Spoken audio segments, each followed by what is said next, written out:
Ibihe byiza bene data, turabashuje kandi tubifurije ibihe byiza aho muri hirya no hino, Uwiteka abaho umugisha. Turi amahoro natwe, mazina yanjye nitwa Ukwigize Jean Pierre, ndi kumwe n'ikipe dusanganywe mu byigisho twiga kuri iyi cano umunsi ku wundi. Reka nakire bene data turi kumwe babasuhuze, maze nibarangiza dukomeze n'ibyigisho byacu. Abahageze bwa mbere ni cano SDARM mu Rwanda, ni cano y'itorero ry'Abadiventiste b'umunsi wa karindwi bavugurura mu Rwanda. Rero twiyemeje kubigisha ibyigisho bitubwira ngo ubutumwa bwiza uko bwanditswe na Yohana n'ibindi bizagenda biza. Rero ni karibu bene data, musuhuza abadukurikiye kandi mubibwire amazina yanyu, duhereye hano ibumoso. Ndabasuhuje, nitwa Aimable Nshimiyimana. Yego, harakoze cyane. Reka twakire na mushiki wacu nawe abasuhuze kandi abibwire. Ndabashuje bene data, mugire igitondo cyiza. Nitwa Mukanduterusi kandi tubararikira gusangira natwe ibyigisho, turabakunda cyane. Harakoze cyane. Reka twakire na mwene data Pierre. Turabashuje bene data, mugire igitondo cyiza. Nitwa Nzabamwita Pierre. Harakoze cyane. Murabona ko noneho byabaye ubudasa, twajyaga tuza turi batatu ariko uyu munsi turi bane, turi kumwe na mushiki wacu nawe turabana mu byigisho bitandukanye. Uyu munsi murabona ko rwose dufite ikipe ifite imbaraga, igiye kudufasha kudusobanurira icyigisho kitubwira ngo Simoni Petero. Dusabe mushiki wacu Rusi atunyuriremo mu ncamake umutwe w'icyigisho kitubwira ngo Simoni Petero. Karibu.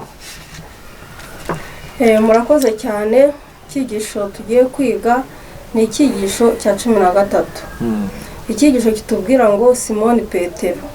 Isomo ryo kuzirikanwa riratubwira ngo kandi umwami Yesu aravuga ati, Simoni Simoni, dore Satani yabasabye kugira ngo abagosore nk'amasaka, ariko weho ndakwinginze ngo kwizera kwawe kudacogora, nawe numara guhinduka ukomeze bagenzi bawe.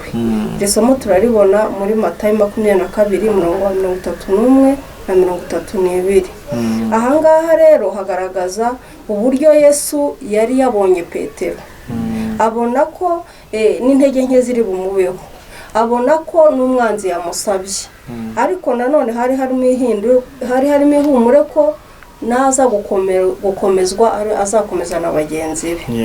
Umwuka w'ubuhanuzi rero uraboneka mu bihamya by'itorero volume ya 5 page 331 kugeza 336.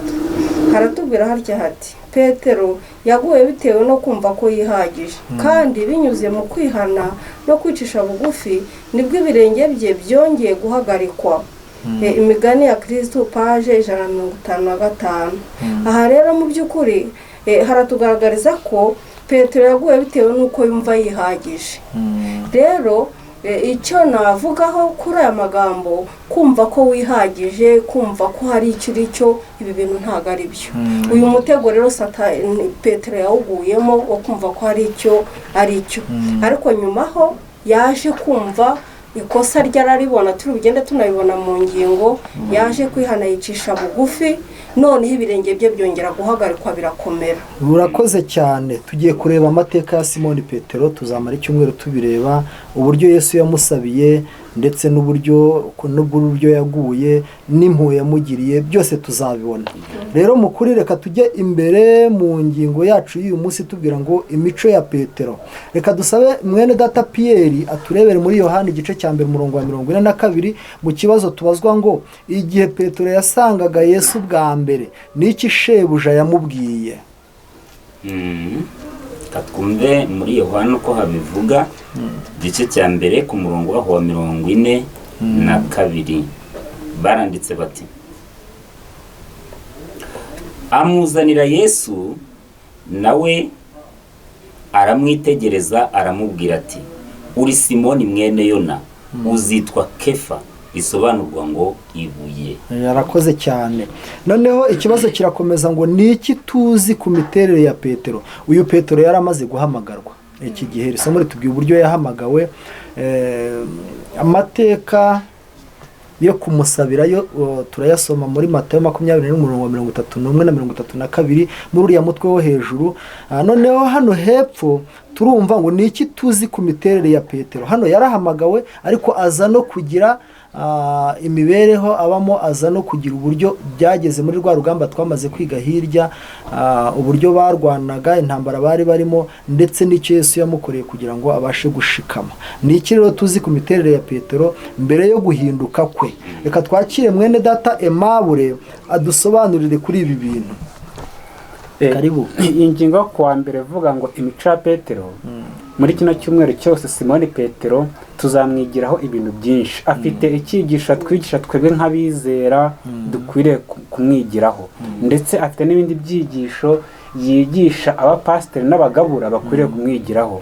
Petero uyu nguyu tugiye kureba neza imico ngiye gusoma hano umwuka w'abahanuzi, ntabwo dukwiriye kumuseka kubwo imico ye Bibiliya yagaragaje ngo tumubone nk'umuntu woroheje, kuko Petero ari umuntu ukomeye cyane.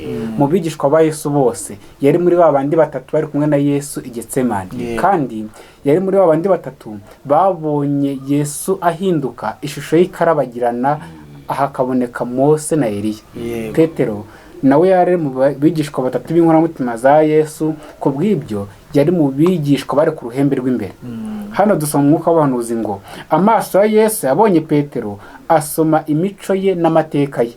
Igihe amuhamagaraga bwa mbere we na muvandimwe Andereya, akavuga ati nimunkurikire nzabagira abarobyi b'abantu. Imibereho yo guhubuka kwe, gukunda kwe, umutima we w'impuhwe, uburwanashyaka bwe no kwiyiringira, amateka yo kugwa kwe, kwihana kwe, imirimo ye n'uburyo azicwa bamumuhora, Umukiza arabisoma byose. Igihe yibwiye ko we ubwe afite imbaraga, niho Petero agaragaye ko ari umunyantege nke, kandi amaze kumenya intege nke ze nibwo yasobanukiwe uburyo akeneye kwishingikiriza kuri Kristo. Mwarakoze cyane. Burya Yesu aratuzi, dukurikije ibyigisho twabonye hirya, na Petero yari amuzi.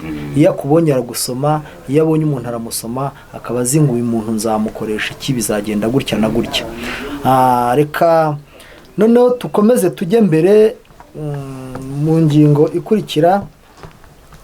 Dusabe Pierre aturebere muri Matayo 4:18 kugeza 19. Nubwo Petero yari afite inenge mu mico ye, ni irihe rarika Yesu yamuhaye? Matayo 4:18 kugeza 19. Yesu atoranya abigishwa be ba mbere, umurongo wa 18.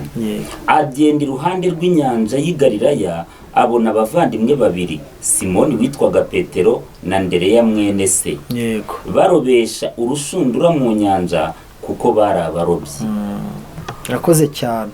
Nubwo cyenda ntabwo nasomye, arababwira ati nimunkurikire nzabagira abarobyi b'abantu. Rakoze cyane. Nzabagira abarobyi b'abantu. Nubwo Petero yari afite inenge mu mico, ariko Yesu hari irarika yamuhaye, bamaze kuri dusomera, yaramubwiye ngo ngwino nzabagira abarobyi b'iki b'abantu. Reka twakire Rusi agira icyo avuga kuri aya magambo mu ncamake.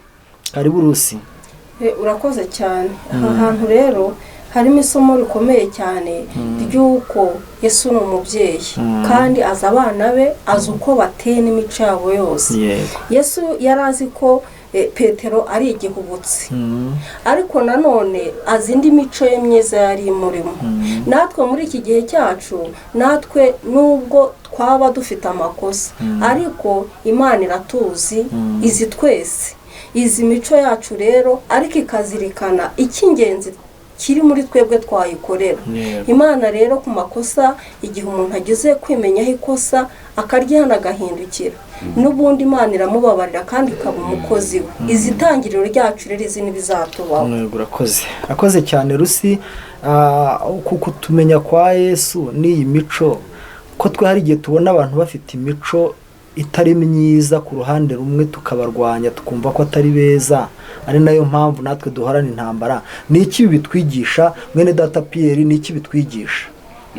Iki kiba ari igisubizo cyiza. Iyo ufite imico mibi ukabona undi mugenzi wawe ufite imico mibi nk'iyawe, wihutira kumurwanya, kubera ko nyine aba ari ikibi kiri kureba mu kindi.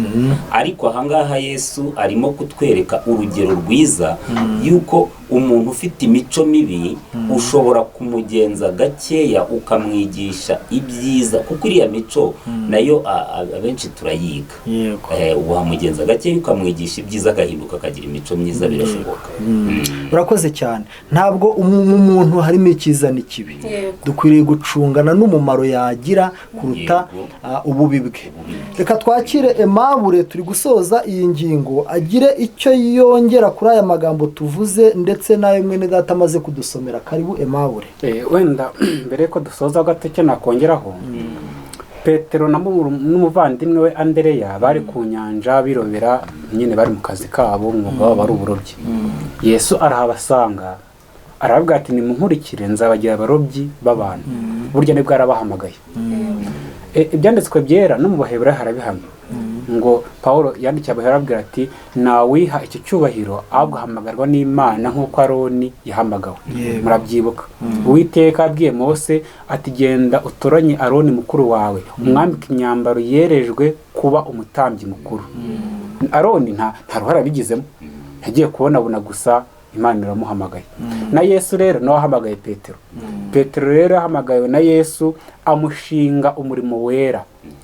Yesu yari abizi ko Petero afite intege nke, yari afite inenge mu mico, umwuga yakoraga nta naho wari uhuriye n'ibyanditswe byera, kuko ntabwo amusanze mu rusengero ngo amusange mu gitambyi ngasange nyine ari umuntu ushinzwe ibyera.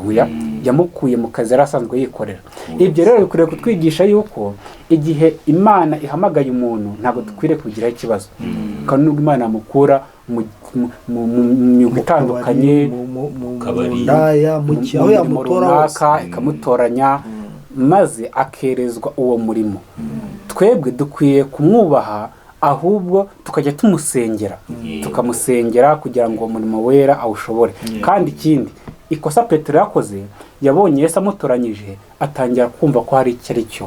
Mama Mbabazi igeze kubidusomera hejuru mu isomo ryo kuzirikanwa ndetse n'umwuka w'abantu wo munsi yaho, yuko Petero ukwiringira kwe kumva ko hari icyo ari cyo, yabonye Yesu amwegurira umurimo wera, yumva hari icyo arusha abandi atahamagaye kandi bari kimwe. Niyo byatumye Petero agwa. Nuko nyuma Petero aza kwiga isomo yuko burya igihe wumva ko uri umunyembaraga, igihe wumva ko hari icyo wishoboreye, burya nibwo uba ukeneye ubufasha mvajuru. Dukwiye kubizirikana. Rero icyo nasorezaho ni aya magambo aboneka mu bifuzwa ibihe byose, paje 246 agira ati Yesaya nayo byaje kumubaho. Yesaya amaze kwitegereza ubutungane bw'Imana n'uburyo we adatunganye, nibwo yahawe inshingano y'ubutumwa buvuye ku Mana. Yesaya yahamagawe n'adatunganye. Petero nawe amaze kuyoborwa ku kwizinukwa no kwishingikiriza ku mbaraga y'Imana, nibwo yahamagaye gukorera umurimo, gukorera Kristo umurimo. Amaze kubisobanukirwa yuko ntacyo ari cyo, nibwo noneho Kristo yahise amwereka yuko akwiriye gukomeza umurimo wera. Nakoze cyane. Reka tubashimire. Nukuri iyi ngingo muyisobanuye neza. Imico ya Petero iragaragaye kandi natwe nibyo bijye bitubaho. Mwene data arakoze cyane, adusomeye n'uburyo Yesaya nawe byamubayeho, n'abandi bose bahamagarwa burya baba bafite ibintu bitandukanye, ariko iyi mico Petero yari afite ntiyatumye Yesu atamuhamagara. Niyo yari yaje kumukiza, ariko yari afite n'impano yakoresha kugira ngo ikore umurimo we. Rero reka dushimire abadukurikira kuri iyi channel SDARM Rwanda, tunabasaba gukora subscribe kugira ngo tuzahorane, ndetse no gushyira comment, ibibazo byanyu, inyunganizi zanyu, byose ni motivation kuri twe, biradufasha kandi biratunezeza, kandi mukuri turabakunda. Reka rero dushimire bene data, nzaba mwita Pierre, Rusi, Aimable batwabanye muri studio badufashije. Imana ibaha umugisha, ibyigisho byacu nakagaruka, Uwiteka ahabwa icyubahiro. Amen. Amen.